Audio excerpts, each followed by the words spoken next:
it's my day 2 in Qatar. अब वो जब स्प्रे मैंने करके बाल नीचे किए और फिर जब ऊपर फ्लिप किए ना, तो मैंने देखा कि मेरे बाल सारे चिपक चुके हैं। और जब मैंने हाथ लगाया, so my total hairs were so greasy. छोटी बच्ची हो। And if you want to see my get ready with me videos, so जल्दी से जाओ और मेरे इंस्टा और टिकटॉक को फॉलो कर लो।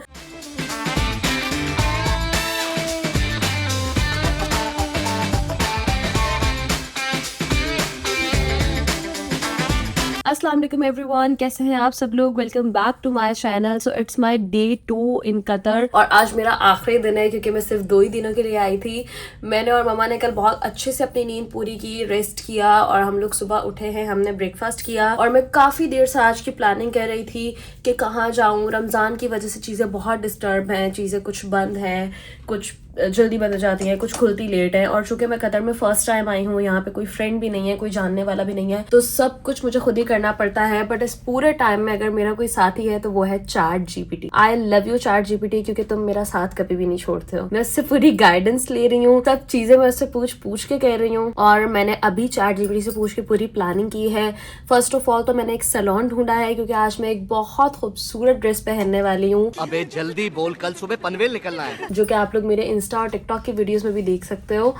तो उसके साथ मुझे एक बहुत अच्छा सा हेयर डू कराना है, जो कि मैं खुद नहीं कर सकती। तो मैंने ढूंढा सैलून, फिर मैंने मॉल ढूंढा है, कुछ और प्लेसेस ढूंढे हैं जहाँ मैं साथ साथ ही एक्सप्लोर कर सकूँ अच्छे से। तो अभी बस मैं फेस वॉश करके बैठी हूँ रेडी होने के लिए, ये आप लोग देख सकते हो। और ये मैं पाइनएप्पल जूस पी रही हूँ। मैं जब भी किसी फॉरेन कंट्री में आती हूँ, मैं पाइनएप्पल जूस बहुत पीती हूँ, क्योंकि यहाँ पे फ्रेश पाइनएप्पल जूस मिलता है। हमारी तरह सिरप वाला नहीं मिलता। It's very good for our health. आप लोग भी कभी भी फॉरेन कंट्रीज जाया करो तो लाजमी पिया करो पाइनएप्पल जूस। और अब बस हम अपना मेकअप करेंगे और मेकअप करके ड्रेस पहनेंगे और फिर हम जाएंगे salon. So let's get ready. So finally guys my makeup is done. मैंने नाइस बिल्कुल सिंपल सा मेकअप किया है and that's the outfit which I am gonna wearing today. ये मैंने बहुत प्यारा इंडियन स्टाइल का कमीज शलवार सिलवाया है, ये दुपट्टा है। और ये देखे कंटेंट क्रिएट करने की तैयारी पूरी हो चुकी है। आप लोग को पता है यहाँ पे कोई भी स्विच नहीं लग रहे हमारे, क्योंकि हमारे जो है वो 2 वाला स्विच होता है, जबकि ये 3 वाला होता है। तो ये तो लग रहा था कल से, लेकिन कल मेरी एक ही लाइट ऑन थी, दूसरी ऑन नहीं हो रही थी। बट आज मैंने बहुत मुश्किल से दोनों स्विच लगाए हैं। और जब मैं लास्ट टाइम दुबई गई थी तो मैंने एक एक्सटेंशन ख़रीदी थी, इसीलिए कि हम उसको लगा के किसी भी तरह यूज़ कर सकें, लेकिन हम लाना भूल गए। आज भी मैं मम्मा को यही कह रही थी कि नेक्स्ट टाइम से एक्सटेंशन लाजमी लेकर आएंगे, क्योंकि जब हम फॉरेन कंट्रीज में जाते हैं तो अक्सर होटल्स में ये प्रॉब्लम होती है कि वहाँ पे सारे स्विचेस इस तरह के होते हैं। तो हमें जो है ना, काफ़ी जो हमारी चीज़ें होती हैं, सम ऑफ द टाइम्स चार्जर्स और ये लाइट्स वगैरह, ये लगाने में बड़ी प्रॉब्लम होती है। तो एक एक्सटेंशन आप अपने पास रखो ताकि आप इजीली कहीं पे भी अपने स्विचेस को यूज़ कर सको। इस बार भी हम भूल गए, लेकिन नेक्स्ट टाइम लेकर आएंगे। सो मैं ये ड्रेस पहनती हूँ और फिर आप लोगों को दिखाती हूँ। So guys that is my outfit. और मैंने खुद को एक्सेसराइज भी कर लिया है and I am literally in love with this outfit. And if you want to see my get ready with me videos, so जल्दी से जाओ और मेरे इंस्टा और टिकटॉक को फॉलो कर लो, because I am sharing my daily routine and daily updates there. मैंने गाड़ी करवा ली है, राइड करवा ली है। यह है मेरे ड्रेस का दुपट्टा, माई ग्लासेस एंड माई बैग। बस अब गाड़ी आ चुकी है और मैं और मम्मा नीचे जा रहे हैं। कैसी लग रही है ये लोग कमेंट करके ज़रूर बताना। और चलो चलते हैं और देखते हैं कि आज हम क्या क्या एक्सप्लोर करने वाले हैं दोहा में।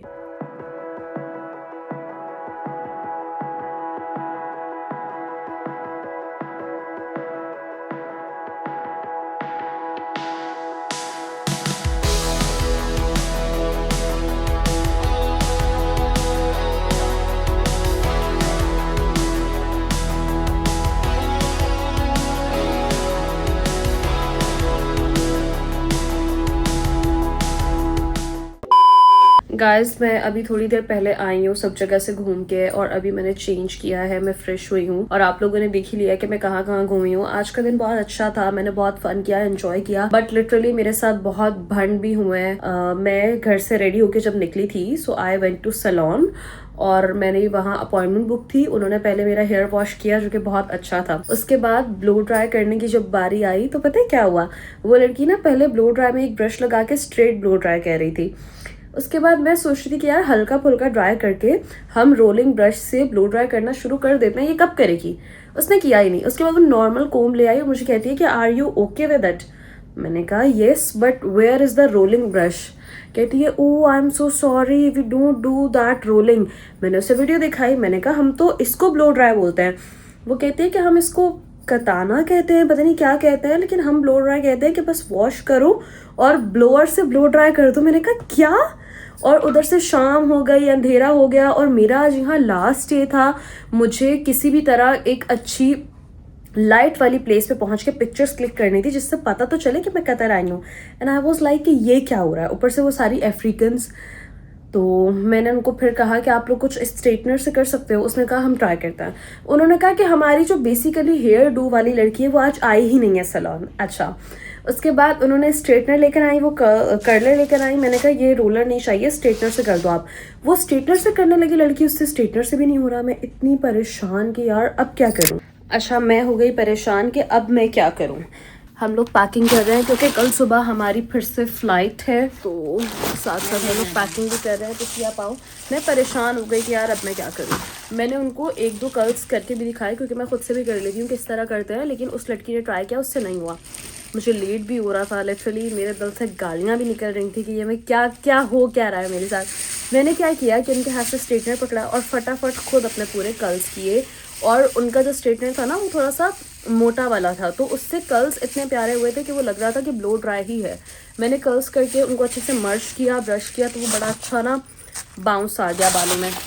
तो अब आप लोग सुने, कहानी यहाँ ख़त्म नहीं हुई है। ये अभी ट्रेलर है, पिक्चर अभी बाकी है। मैं बोला है ना, पिक्चर अभी बाकी। असल ट्विस्ट तो अभी बाकी है। उसके बाद क्या हुआ, मैंने कर्ल्स कर लिए। तो अच्छा, उस लड़की ने मुझे कहा कि ma'am do you need a shining spray और सेटिंग स्प्रे। मैं नॉर्मली तो कर लेती हूँ सेटिंग स्प्रे। तो मैंने क्या सोचा कि यार मैंने एक तो बाल खुद किए हैं, जल्दी जल्दी में हुए तो बहुत अच्छे हैं, ऐसा करती हूँ कि सेटिंग स्प्रे कर लेती हूँ, बाल फिक्स हो जाएंगे, जल्दी ख़राब नहीं होंगे। मैंने कहा ओके। उसने मुझे स्प्रे दिया। मैंने जल्दी जल्दी में ना तो पढ़ा कि वो स्प्रे क्या था, मैंने सिर्फ उससे पूछा कि is that a setting spray. उसने बोला येस। मैंने वो स्प्रे सबसे पहले बालों पे कर लिया और फटाफट करके सबसे पहले मैंने फ्रंट के बालों पे ही किया। मैंने कहा फ्रंट के बाल एक तो मैंने अभी बैंक्स कट करवाए हैं और थोड़े जल्दी ख़राब भी हो जाते हैं तो कर लेती हूँ। अब वो जब स्प्रे मैंने करके बाल नीचे किए और फिर जब ऊपर फ्लिप किए ना, तो मैंने देखा कि मेरे बाल सारे चिपक चुके हैं। और जब मैंने हाथ लगाया so my total hairs were so greasy, छोटी बच्ची हो। पूरा तेल भरा हुआ था मेरे बालों में। और मैंने कहा व्हाट इज दिस।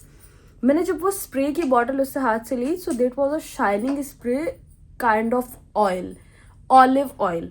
और मैंने अपने सर पे यूं हाथ मारा। मैंने कहा मुझे समझ नहीं आ रही कि मैं इनको कोसूं या खुद को, कि अगर मैंने अच्छे बाल बना ही लिए थे तो मुझे कोई स्प्रे करने की या इनकी बात पे यकीन करने की आखिर क्या ज़रूरत थी। लेकिन नहीं, मेरे अंदर तो कीड़ा था, मुझे तो करना था। अब मेरे बाल इतने बुरे लग रहे हैं, और वो अगर बैक पे हुआ होता तो कोई मसला नहीं होता, वो हो भी फ्रंट पे गया।